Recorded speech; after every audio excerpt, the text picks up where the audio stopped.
আসসালামু আলাইকুম ওয়া রাহমাতুল্লাহি ওয়া বারাকাতুহু। আলহামদুলিল্লাহি ওয়াহদা ওয়াসসালাতু ওয়াসসালামু আলা আবদিহিল মুস্তাবা আল মুস্তাফা ওয়া আলা আলিহি ওয়া সাহবিহি রাশাদা। প্রিয় দর্শক, তোহফায়ে রমাদান অনুষ্ঠান থেকে স্বাগত জানাচ্ছি।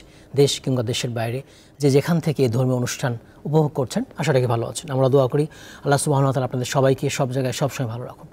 দর্শক, মাহে রমাদানের এই গুরুত্বপূর্ণ সময়ে আমরা আজ কথা বলবো মাহে রমাদানে আমাদের পূর্বসূরীদের কিয়ামুল লাইল কেমন ছিল সে বিষয় নিয়ে। এ বিষয়ে আলোচনা রয়েছেন বিশিষ্ট ইসলামী চিন্তাবিদ, শিক্ষাবিদ, গবেষক শাইখ ডক্টর মোহাম্মদ শহীদুল্লাহ খান মাদানী। আসসালামু আলাইকুম ওয়া রাহমাতুল্লাহি ওয়া বারাকাতুহু। ওয়া আলাইকুম আসসালাম ওয়া রাহমাতুল্লাহি ওয়া বারাকাতুহু। মোহতারাম, কেমন আছেন সব মিলিয়ে? আলহামদুলিল্লাহ, আপনি কেমন আছেন? আলহামদুলিল্লাহ, আমিও ভালো আছি। আমাদের অনুষ্ঠানে আপনাকে স্বাগত জানাচ্ছি। ধন্যবাদ আপনাদেরকেও। আপনাকে শুরুতে জিজ্ঞেস করব, এই কিয়াম বলতে আসলে আমরা কি বুঝছি রমাদানে? আলহামদুলিল্লাহ রাব্বিল আলামিন ওয়াসসালাতু ওয়াসসালামু আলা রাহমাতাল লিল আলামিন ওয়া আলা আলিহি ওয়া সাহবিহি আজমাইন, আম্মা বাদ। আজকে যে বিষয়টি আপনি উপস্থাপন করেছেন সেটি হলো সালাফদের, রমাদানে সালাফদের কিয়াম, তাই না? বা পূর্বসূরীদের কিয়াম। পূর্বসূরীদের কিয়াম।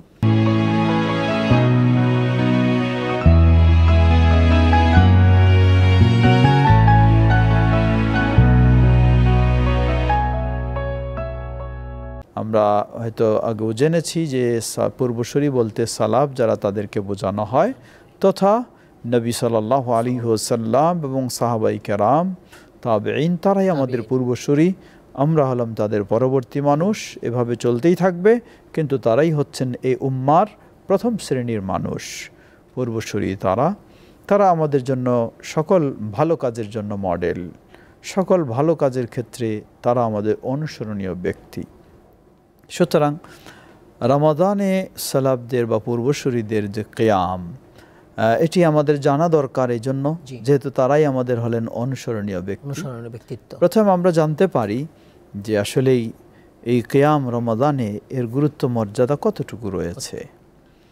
আমরা বলতে পারি আল্লাহ রাসূল সাল্লাল্লাহু আলাইহি ওয়াসাল্লাম এ মর্মে নির্দেশনা দিয়েছেন। তিনি বলেন, মান কামা রমাদানা ঈমানান ওয়া ইহতিসাবা গুফির লাহু মা তাকদ্দামা মিন যামবিহি, রাওয়াহু আল বুখারী। সহিহুল বুখারীর হাদিস।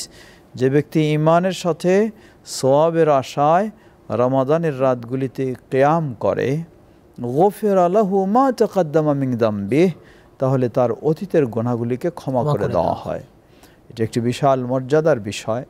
সুতরাং রমাদান মাসে দিনের বেলা যেমন সিয়াম তথা রোজা রাখবো, রাতের বেলা তেমন কিয়াম তথা কিয়ামুল লাইল, কিয়ামে রমাদান আমরা করব। মোহতারাম, একটি বিষয় জানতে চাইবো এখানে, যে এখানে কোন ধরনের গুনাহ ক্ষমা করা হবে? জি, সুন্দর কথা বলেছেন। যেহেতু হাদিসে আল্লাহ রাসূল সাল্লাল্লাহু আলাইহি ওয়াসাল্লাম বলেন, গুফিরা লাহু মা তাকদ্দামা মিন যামবিহি, পূর্বের অতীতের সব গুনাহগুলিকে ক্ষমা করে দেওয়া হয়। কিন্তু এই হাদিসে বলা হয়নি সেটি সগীরা গুনাহ, ছোট গুনাহ না বড় গুনাহ। আর অন্যান্য হাদিসের আলোকে বোঝা যায় যে এটি হচ্ছে ছোট গুনাহ, বড় গুনাহ নয়। যেমন এক হাদিসে এসেছে, আল্লাহ রাসূল সাল্লাল্লাহু আলাইহি ওয়াসাল্লাম বলেন, আসসালাওয়াত আল খামস ওয়াল জুমআ ইলাল জুমআ ওয়া রমাদান ইলা রমাদান মুকাফফিরাতুন লিমা বাইনাহুমা ইজাজতুনিবাতিল কাবাইর। 5 ওয়াক্ত সালাত এর মাঝে যে সময়টুকু রয়েছে, অনুরূপভাবে আজকে জুমা আবার আগামী জুমা, এই সময়ের যে মাঝে রয়েছে, অনুরূপভাবে এই রমজান এবং আগামী রমজান বা পরের অতীতের রমজান, এর মাঝে যে গোটা বছরব্যাপী সময় রয়েছে, এই ইবাদতগুলি করলে অটোমেটিকভাবে এর মাঝে সগীরা গুনাহগুলিকে ক্ষমা করে দেওয়া হয়। কিন্তু শর্ত হলো ইজাজতুনিবাতিল কাবাইর, আমরা যখন কবিরা গুনাহ থেকে বিরত থাকতে পারি। তাহলে এই হাদিস থেকে বোঝা যায় যে এই সালাত দিয়ে, এমনকি ফরজ সালাত দিয়েও কবিরা গুনাহ মাফ হয় না, মাফ হয় সেগুলি সগীরা গুনাহ। আর কবিরা গুনার জন্য অবশ্যই আল্লাহর কাছে সত্যিকারীভাবে তওবা করতে হবে, তাহলে সেটিও আমরা মাফ পাবো ইনশাআল্লাহ।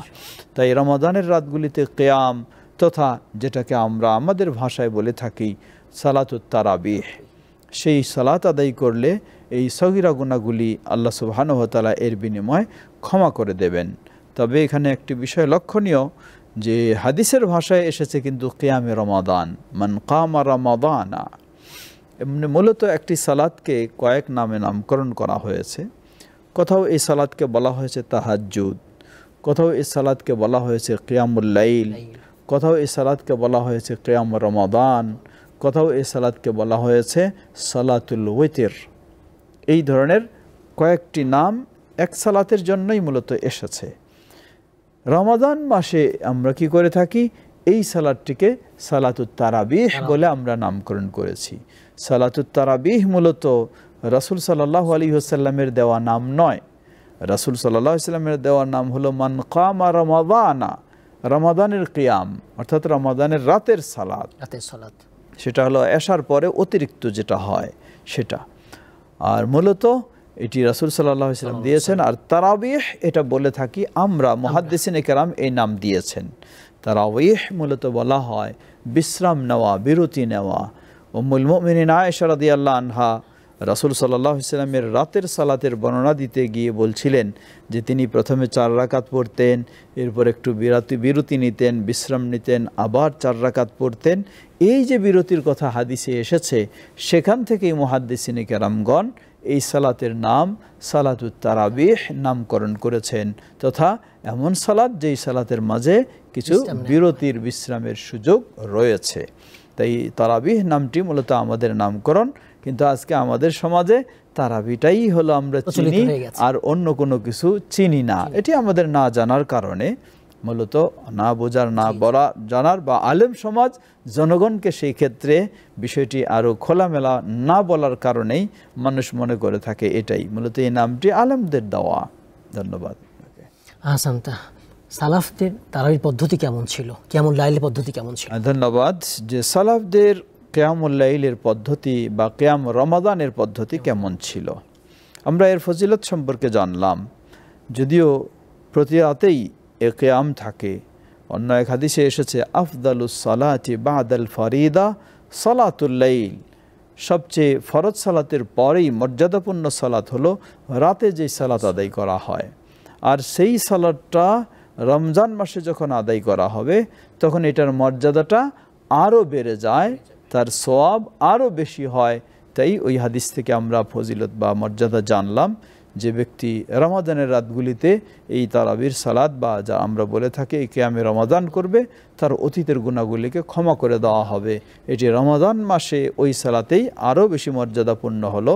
মূলত সালাত কি একটা ছিল না দুটো ছিল, এ মর্মে যদি আমরা জিজ্ঞাসা করতে চাই, হয়তো কেউ বলবে যে না, দুটো জিনিস, ভিন্ন জিনিস। একটা হলো তাহাজ্জুদ আর একটা হলো তারাবি, দুটো তো ভিন্ন, কিভাবে এক হতে পারে? জবাব, আমরা যদি এর জবাব আমরা পেতে চাই আমাদের প্রিয় নবী মুহাম্মদ সাল্লাল্লাহু আলাইহি ওয়াসাল্লামের কাছে, জবাব পেতে চাই সাহাবীদের কাছে, তাহলে উম্মুল মুমিনিন আয়েশা রাদিয়াল্লাহু আনহা তিনি বলেন যে রাসূল সাল্লাল্লাহু আলাইহি ওয়াসাল্লামের রমাদানে এবং রমাদান ছাড়া অন্য মাসে গোটা বছরে রাতের সালাত 11 রাকাতের বেশি ছিল না। রাতের সালাত বেশিরভাগই রাসূল সাল্লাম ঘরের ভিতরে আদায় করতেন নফল হিসাবে, আর ঘরের ভিতরের আমলগুলি রাসূল সাল্লাল্লাহু আলাইহি ওয়াসাল্লামের ঘরের মানুষ যিনি উম্মুল মুমিনিন আয়েশা রাদিয়াল্লাহু আনহা, তিনি সবচেয়ে বেশি জানতেন। এজন্য তিনি বর্ণনা দিয়েছেন, হাদিসটি সহিহ বুখারী মুসলিম উভয়তে বর্ণিত হয়েছে যে আল্লাহ রাসূল সাল্লাল্লাহু আলাইহি ওয়াসাল্লামের রমাদানে ও রমাদান ছাড়া সর্বদাই সালাত ছিল 11 রাকাত, কোন বর্ণনায় এসেছে 13 রাকাত। আব্দুল্লাহ ইবনে আব্বাস রাদিয়াল্লাহু আনহু থেকেও ওই ধরনের এসেছে। এর বেশি কোনো বর্ণনা আসেনি যে তিনি প্রথম রাত্রে তারাবি পড়েছেন এত রাকাত, আবার শেষ রাতে তাহাজ্জুদ পড়েছেন এত রাকাত, এমনটি বর্ণনা আসেনি। হয়তো কেউ বলবো যে এমন বর্ণনা আসেনি, তাহলে তো অসুবিধা কোথায় আমরা পড়ব? জবাব, এটির দুটি দিক রয়েছে। এক হলো আমাদের জন্য বিষয়টিকে সহজকরণের জন্যই হয়তো আল্লাহ রাসূল সাল্লাল্লাহু আলাইহি ওয়াসাল্লাম করেননি, কারণ তিনি যদি 2 বার পড়তেন, যেটা নিয়মিত তাহাজ্জুদ নামে কন্টিনিউ করতেন, আবার প্রথম রাতে তারাবি হিসাবে পড়তেন, তাহলে অবশ্যই তখন একজন আমাদের জন্য জিনিসটি কঠিন হয়ে যেত। কিন্তু আল্লাহ রাসূল সাল্লাল্লাহু আলাইহি ওয়াসাল্লাম উম্মার জন্য সহজ করার ক্ষেত্রে এটি বলেছেন, বা এইটাই তার আমল, এভাবে তিনি দিয়েছেন। বিশেষ করে এখানে যদি আরেকটি দিক আমরা লক্ষ্য করি, যে আজকে আমরা রমাদান মাসে প্রতি রাতেই আমরা জামাতের সাথে তারাবির সালাত আদায় করে থাকি। নবী সাল্লাল্লাহু আলাইহি ওয়াসাল্লাম কি এটি করেছিলেন? আবু বকর রাদিয়াল্লাহু আনহু কি করেছিলেন? জবাব, না, নবী সাল্লাল্লাহু আলাইহি ওয়াসাল্লাম প্রতিদিন করেননি। যার কারণে নবী সাল্লাল্লাহু আলাইহি ওয়াসাল্লামের হুবহু অনুসরণের জন্য আবু বকর রাদিয়াল্লাহু আনহুর যুগেও তিনিও রমজান মাসে প্রতিদিন জামাতের সাথে সালাতুত তারাবি আদায় করেননি। তবে রাসূল সাল্লাল্লাহু আলাইহি ওয়াসাল্লাম প্রতিদিন না করলেও তিনি 3 দিন করেছেন, জামাতের সাথে সালাত আদায় করেছেন, তারাবির সালাত বা কিয়ামে রমাদান। তৃতীয় দিন সাহাবায়ে কেরাম তৃতীয় দিন আদায় করার পরে চতুর্থ দিন সাহাবায়ে কেরাম মসজিদে এসে ভরে গেলেন ফজরের পূর্বেই, যে রাসূল সাল্লামের সাথে তিনি কিয়াম রমাদান করবেন। কিন্তু রাসূল সাল্লাল্লাহু আলাইহি ওয়াসাল্লাম ফজর হওয়া পর্যন্ত মসজিদে বের হলেন না। সাহাবায়ে কেরাম খুব আগ্রহ নিয়ে এসেছিলেন, তাদের মাঝে জানার কৌতূহল, আল্লাহ রাসূল সাল্লাম আজকে কেন পড়ালেন না, কেন বাদ দিলেন? জিজ্ঞাসা করে বসলে তিনি বললেন, জেনে রাখো, যদি আমি এটা কন্টিনিউ করতে থাকি তাহলে আমার আশঙ্কা হয় যে এটা তোমাদের জন্য ফরজ করে দেওয়া হবে, তখন তোমরা সক্ষম হবে না, নিয়মিত পালন করতে পারবে না। তাই উম্মতের জন্য যেন জিনিসটা জটিল না হয়, কঠিন না হয়, বোঝা না হয়, সহজকরণের জন্য রাহমাতুল লিল আলামিন নবী সাল্লাল্লাহু আলাইহি ওয়াসাল্লাম তিনি শুধু 3 দিন পড়েছেন জামাতের সাথে কিয়াম রমাদান, আর তিনি পড়াননি। এর মানে 3 দিন দিয়ে তিনি বোঝাতে চাচ্ছেন যে এইভাবে জামাতের সাথে আদায় করলে সেটি অবশ্যই শরীয়ত সম্মত হবে। কিন্তু আবু বকর রাদিয়াল্লাহু আনহু রাসূল সাল্লাল্লাহু আলাইহি ওয়াসাল্লামের হুবহু অনুসরণ করার কারণে তার জীবদ্দশায় ওই 3 দিনের বেশি বাড়েনি। পরবর্তীতে ওমর রাদিয়াল্লাহু আনহুর সময় সেটি প্রতিদিনে সেভাবে ব্যবস্থা নেওয়া হয়েছে, ওই একই সংখ্যা তথা 11 রাকাতেই জামাতের সাথে বেশি করা হয়েছে। রাসূল সাল্লাল্লাহু আলাইহি ওয়াসাল্লাম এবং সাহাবায়ে কেরাম তারা হলেন আমাদের জন্য মডেল, তারা আমাদের অনুসরণীয়। সুতরাং রমাদান মাসে আমরাও সওয়াব অর্জনের জন্য ইবাদত করব, কিন্তু তাদেরকে অতিক্রম করে কখনো করতে পারি না, তাদের আলোকেই আমরা করব। আমরা কিয়াম রমাদান তথা সালাতুত তারাবিহ এর ফজিলত সম্পর্কে আমরা জেনেছি। এখন আমরা জানবো যে তাদের এটি কেমন ছিল। আজকে আফসোসের সাথে বলতে হয়, আমরা যেন ফরজের চেয়ে নফলের গুরুত্ব বেশি দেই। তা কেমনে? একজন মানুষ তিনি আফসোস করেন, তার এশার জামাত যদি ছুটে যায় আফসোস নাই, কিন্তু তারাবির জামাত ছুটে গেলে তিনি আফসোস করেন। অথচ উল্টা বিষয়, তার উচিত ছিল তারাবি ছুটে গেলে আফসোস হবে না, যেহেতু এটি নফল অতিরিক্ত ইবাদত, কিন্তু ফরজ হলো তার এশার সালাত, এটি ছুটে যাওয়ার জন্য তার আফসোস হওয়া উচিত। কিন্তু বুঝতে যেন আমাদের উল্টা হয়ে গেছে। তো রাসূল সাল্লাল্লাহু আলাইহি ওয়াসাল্লাম তার যুগে তিনি মাত্র 3 দিন জামাতের সাথে তারাবির সালাত আদায় করেছেন, কিয়ামে রমাদান আদায় করেছেন, এবং ফরজ হয়ে যাওয়ার আশঙ্কায় তিনি কন্টিনিউ করেননি, এটিও তিনি জানিয়েছেন। তবে এ থেকে শিক্ষা হলো যে তিনি এভাবেই অনুমতি দিয়েছেন বা সম্মতি দিয়েছেন, তাই আমাদের জন্য জায়েজ রয়েছে। এজন্যই আমিরুল মুমিনিন ওমর ইবনুল খাত্তাব রাদিয়াল্লাহু আনহুর যুগে এক ইমামের নেতৃত্বে গোটা রমাদান মাসে তারাবিহ তথা কিয়াম রমাদান আদায় হয়। তবে তিনি এটি যখন দেখলেন, দেখার পরে তিনি আনন্দ প্রকাশ করে বললেন, তবে যারা ওই শেষ রাত্রে সালাত আদায় করবে তারা এখন যারা করছে এদের চেয়ে উত্তম বলেছেন। কারণ শেষ রাতের বিষয়টি হলো সত্যি আল্লাহর কাছে দোয়া কবুলের একটি মোক্ষম সময়, গুরুত্বপূর্ণ সময়। সেই দিক থেকে তারাবি বলুন, তাহাজ্জুদ বলুন, কিয়ামুল লাইল বলুন, কিয়াম রমাদান বলুন, সবগুলির জন্য উত্তম হলো সেটা। কিন্তু অনেক মানুষের পক্ষে গভীর রাতে উঠা এবং সালাত আদায় করা কঠিন হয়ে যায়, এই জন্যই রমাদান মাসে এশার সালাতের পরেই এ কিয়াম করা হয়। তো এখানে আরেকটি গুরুত্বপূর্ণ বিষয় লক্ষ্য করবেন, সেটি হচ্ছে আমরা অনেক সময় কোরআন খতম করার জন্য এত দ্রুত আমরা মন্ত্রের মতো কোরআন তেলাওয়াত করি, যেভাবে কোরআন তেলাওয়াত করা প্রকৃতপক্ষে কোরআনকে অবমাননা করা হয়। কোরআন মাজিদ আসেনি শুধু মন্ত্রের মতো তেলাওয়াত করবো এজন্য, কোরআন মাজিদ এসেছে তা বোঝার জন্য, তা অনুধাবন করার জন্য, উপলব্ধি করার জন্য, শিক্ষা গ্রহণ করার জন্য। অতএব নবী সাল্লাল্লাহু আলাইহি ওয়াসাল্লাম তার সালাতের যদি একটা আমরা নমুনা দেখি, এই রাতে যে তিনি 11 রাকাত আদায় করতেন, কত ধীর স্থিরে করতেন। তার ঘরের মানুষ তিনি বলছেন, রাসূল সাল্লাল্লাহু আলাইহি ওয়াসাল্লাম রাতের সালাতে যখন দাঁড়ালেন, প্রথম রাকাতে তিনি দাঁড়ালেন, কি করলেন? সূরা ফাতিহা পাঠ করলেন, এরপরে সূরা বাকারা পাঠ করলেন, এরপরে সূরা নেসা পাঠ করলেন, যদিও সিরিয়ালে হচ্ছে সূরা আলে ইমরান, কিন্তু হাদিসে বলেছেন সূরা নেসা পাঠ করলেন। এ থেকে পাওয়া যায় যে সিরিয়াল যদি একটু ব্রেকও হয় অনিচ্ছাকৃত অসুবিধা নেই। তো পাঠ করলেন সূরা নেসা, তারপরে পাঠ করলেন সূরা আল ইমরান। তো সূরা নেসা পর্যন্ত প্রায় 6 পারারও বেশি এক রাকাতে তিনি পাঠ করলেন। সুবহানাল্লাহ, এক রাকাতে তিনি তেলাওয়াত করলেন 6 পারারও বেশি। আবার তিনি বলছেন যতক্ষণ তিনি কিয়াম করলেন, তেলাওয়াত করলেন, পাঠ করলেন, অতক্ষণ তিনি রুকু করলেন। সুবহানাল্লাহ।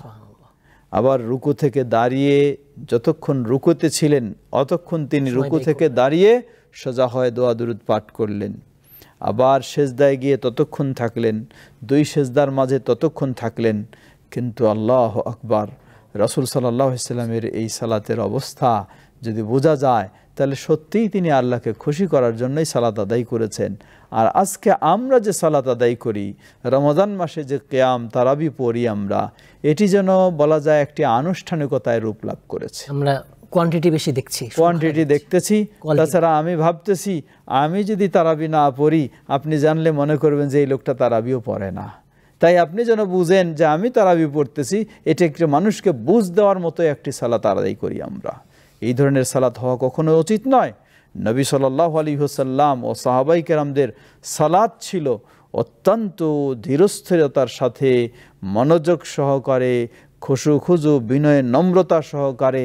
এবং এই রমাদানের কিয়াম রাসূল সাল্লাল্লাহু আলাইহি ওয়াসাল্লামেরটা যদি আমরা হিসাব করে দেখি তাহলে এক রাকাতে 35 পারা, কোরআন মাজিদ তো 30 পারা, কিন্তু 35 পারা তেলাওয়াত করতে যতক্ষণ সময় লাগতে পারে, নবী সাল্লাল্লাহু আলাইহি ওয়াসাল্লামের এক রাকাতের সালাতটা ছিল সেই রকম লম্বা। সুবহানাল্লাহ। কারণ সূরা নিসা পর্যন্ত প্রায় 6 পারা, তাহলে দাঁড়িয়ে থাকা অবস্থায় যদি 6 পারা, রুকুতে আবার 6 পারা, রুকু থেকে উঠে আবার 6 পারার সমান, সেজদায় যাবেন আবার 6 পারার সমান, 2 সেজদার মাঝে আবার 6 পারার সমান, দ্বিতীয় সেজদায় আবার 6 পারার সমান। সুবহানাল্লাহ। এই দীর্ঘ ধীর স্থিরে পড়তেন, এটাই হওয়া উচিত। আপনি হয়তোবা সালাতের রাকাত কম হোক, আপনাকে 20 রাকাত পূরণ করতেই হবে, ইসলাম তো এটা ফরজ করে দেয়নি। 4 রাকাত এশার সালাত তা ফরজ, কিন্তু তারাবির রাকাত 20 রাকাত না পড়লে আপনার তারাবি বাতিল হয়ে যাবে। এই ধরনের ধারণাগুলি সঠিক নয়। আপনার এটি অতিরিক্ত ইবাদত। আল্লাহ রাসূল সাল্লাল্লাহু আলাইহি ওয়াসাল্লাম বলেন সালাতুল লাইলি মাসনা ওয়া মাসনা, রাতের সালাত 2 করে, 2 করে আপনি 2 করে 4 পড়ুন, 6 পড়ুন, 8 পড়ুন, 10 পড়ুন, জায়েজ রয়েছে। যদি আমরা বলবো যে রাসূল সাল্লাল্লাহু আলাইহি ওয়াসাল্লাম যত পড়েছেন সেটুকুকে সীমাবদ্ধ থাকা উত্তম, তাহলে তিনি 11 রাকাত পড়েছেন, যেটি সুন্নাহ পদ্ধতি অনুযায়ী ধীর স্থিরে পড়বেন।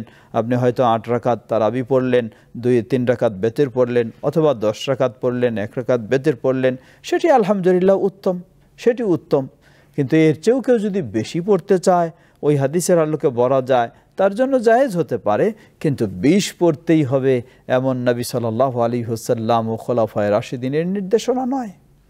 অতএব আবার সমস্যাটা কোন জায়গায়? সমস্যা হলো 20 পূর্ণ করতে হবে, এজন্য না রুকু, না সেজদা, না তেলাওয়াত, কোনোটার গুরুত্ব নেই। আল্লাহু আকবার। এটি খুবই একটি খেলতামাশার মতো কাজ। রুকু হলো সালাতের প্রাণ, সেজদা হলো সালাতের প্রাণ। রুকু সেজদা যদি সঠিকভাবে না আদায় করি, আল্লাহ রাসূল সাল্লাল্লাহু আলাইহি ওয়াসাল্লাম বলেন কোন ব্যক্তি যদি রুকুতে যাওয়ার পর তার পিঠকে সোজা না করে তাহলে তার সালাতেই হবে না। আর আমি রুকুতে গিয়ে অমনি হুমড়ি খেয়ে পড়তেছি সেজদায়, যাতে আমার সময় নাই, তাড়াতাড়ি শেষ করতে হবে। এক সেজদায় গিয়ে দ্বিতীয় সেজদার জন্য সোজা হয়ে না বসলে সালাতেই আমার নষ্ট হয়ে যাবে, কিন্তু দ্বিতীয় সেজদার জন্য সালাতে সোজা হয়ে বসা তো দূরের কথা, অমনি মাথাটা কোনো মতো খালি একটু তুলে আবার আমি দ্বিতীয় সেজদায় চলে যাই। এভাবে সালাত আসলেই এটি সালাতেই হবে না। সুতরাং আমরা বলবো আপনি আল্লাহর ইবাদত করছেন, আপনাকে ভাবতে হবে বেশি সংখ্যা করাটাই বড় বিষয় নয়, বড় বিষয় হলো বড় বিষয় হলো আল্লাহকে খুশি করা। হতে পারে দীর্ঘ সময় 4 রাকাত আপনি পড়বেন, দীর্ঘ তেলাওয়াত করবেন, ধীর স্থিরে আল্লাহর কাছে কাঁদবেন, এটাই হওয়া বাঞ্ছনীয়। আর এই সংখ্যা পূরণের জন্য আপনি তড়িঘড়ি করবেন। আরও একটি মজার বিষয় ইদানিং দেখবেন আমাদের শুরু হয়েছে। এক তো হলো গোটা মাসব্যাপী কোরআন মাজিদ খতম করা হয়, এটা হলো ফুল কোর্স। এখন কিছু শর্ট কোর্স তৈরি হয়েছে। শর্ট কোর্স কি? অনেক মানুষ বলেন যে আমি তো অনেক ব্যস্ত, কটা মাস আমার তারাবি পড়ার মতো যাওয়ার মতো সুযোগ নেই, তাই একজন হাফেজ রেখে বা দুইজন হাফেজ রেখে 10 দিনে তিনি শর্ট কোর্সে 10 দিনে কোরআন খতম করা, 10 দিনে অথবা 20 দিনে কোরআন খতম করবেন, এই শর্ট কোর্স। এগুলিতে গিয়ে আপনি একটু দেখবেন, শুনবেন যে 10 দিনে কোরআন খতমের জন্য যে তেলাওয়াত করা হয়, আল্লাহু আকবার, এটি কখনো কোরআন তেলাওয়াত বলা হয় না। এটাকে কিভাবে মন্ত্রের মতো সেটা, এই ধরনের সালাত পরে আপনি আল্লাহকে খুশি করবেন, এই ধরনের সালাত পরে আপনি আল্লাহর কাছে সওয়াবের আশা করবেন। এই ধরনের আনুষ্ঠানিকতা পরিহার করা উচিত। ধীর স্থিরে নবী সাল্লাল্লাহু আলাইহি ওয়াসাল্লাম ও সাহাবায়ে কেরাম যেই একাগ্রতার সাথে ধীর স্থিরতার সাথে পড়তেন, আপনি সেটাই পড়বেন, হোক পরিমাণে কম, কারণ নফলের ক্ষেত্রে কোনো পরিমাণ অপরিহার্য বিষয় নয়। তাই আমরা বলবো যে সেভাবেই যেন আমরা আমাদের সালাফ যারা রাসূল সাল্লাল্লাহু আলাইহি ওয়াসাল্লাম, সাহাবায়ে কেরাম, তাবেঈন, তাদের অনুসরণ করে যেন আমরা সঠিক ভাবে ইবাদত করতে পারি। আল্লাহ আমাদের সকলকে সে তৌফিক দান করুন। আমিন আমিন। মোহতারাম, আপনাকে অনেক ধন্যবাদ, কষ্ট করে আমাদের স্টুডিওতে এসেছেন, মূল্যবান তথ্য দিয়েছেন, জাযাকুমুল্লাহ খাইর। বারাকাল্লাহু ফিকুম। আপনাদেরকেও ধন্যবাদ জানাই আমি। দর্শক, আপনারা এতক্ষণ দেখলেন তোহফায়ে রমাদান। আজ আমরা কথা বললাম সালাফদের, পূর্বসূরীদের কিয়ামুল লাইল, কিয়ামুল রমাদান নিয়ে। তারা খুব ধীরস্থিরভাবে কিয়ামুল লাইল আদায় করেছেন, কিয়ামুল রমাদান করেছেন। তারা কোয়ালিটি, গুণাগুণকে প্রাধান্য দিয়েছেন, কোয়ান্টিটি নয়। আমরা কোয়ান্টিটি প্রাধান্য দিচ্ছি, তাই আসুন আমরা কোয়ালিটি এটাকে প্রাধান্য দেব, গুণাগুণ প্রাধান্য দেব, সংখ্যায় কম হোক না কেন। আল্লাহ তাআলা আমাদের তৌফিক দান করুন। আমিন। আসসালামু আলাইকুম ওয়া রাহমাতুল্লাহি ওয়া বারাকাতুহু।